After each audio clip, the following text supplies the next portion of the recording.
Today, we're talking about relationships, not the kind we dream about, but the kind we actually live.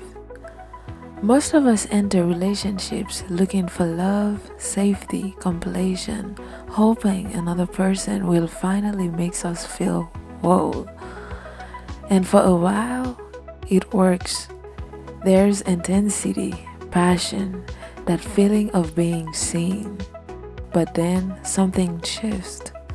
Love turns into frustration, closeness becomes conflict, and suddenly, the very person who once felt like home feels like the source of our pain.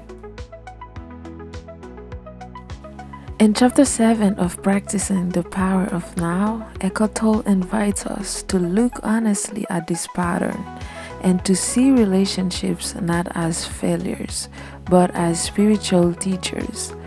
Toll begins with a radical truth. Until we are rooted in presence, most relationships are not love based, they are ego based. What we often call love is actually attachment, a deep and conscious need for another person to cover up our pain, our fear, our sense of lack. In the beginning, the relationship feels like salvation. The ego feels complete. The pain is temporarily hidden. But nothing external can hold that hold forever. Eventually, the other person stops meeting the ego's needs. They disappoint us, they trigger us, and the pain that was already inside us resurfaces stronger than before. And when that happens, we often do something painful but familiar.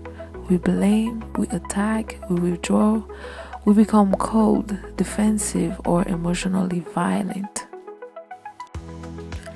Not because the other person caused the pain, but because the relationship exposed it. This is why so many relationships turn into love-hate relationships. If love has an opposite, Toll says it is not love. True love has no opposite. What we are really experiencing is addiction. Just like any addiction, there is a high and then a crash. And when the drug no longer works, the pain feels unbearable. But here is the turning point. Relationships are not here to make us happy. They are here to make us conscious. This changes everything. Instead of asking, why is this relationship causing me so much pain? We begin to ask, what is this relationship revealing in me? Every trigger becomes a doorway. Every conflict becomes an invitation to presence. The practice is simple but not easy. First, we stop judging ourselves. Then we stop judging our partner. Judgment is resistance, and resistance keeps pain alive. When we fully accept what is, not approving, not excusing, but seeing clearly, the ego loses its grip. In that moment, something shifts. We are no longer the reaction. We are the awareness watching the reaction. Toll calls this being the knowing. If there is anger, we know there is anger. If there is jealousy, defensiveness, or fear, we know it. We don't act it out. We don't suppress it. We hold it in awareness. And awareness is healing. When you stay present, the pain body cannot take over. It cannot feed on drama. It cannot survive without unconsciousness. This is how relationships become a spiritual practice. Not by avoiding conflict, but by meeting it with presence. Not by trying to change the other person, but by creating a space where transformation can happen. And here's something important.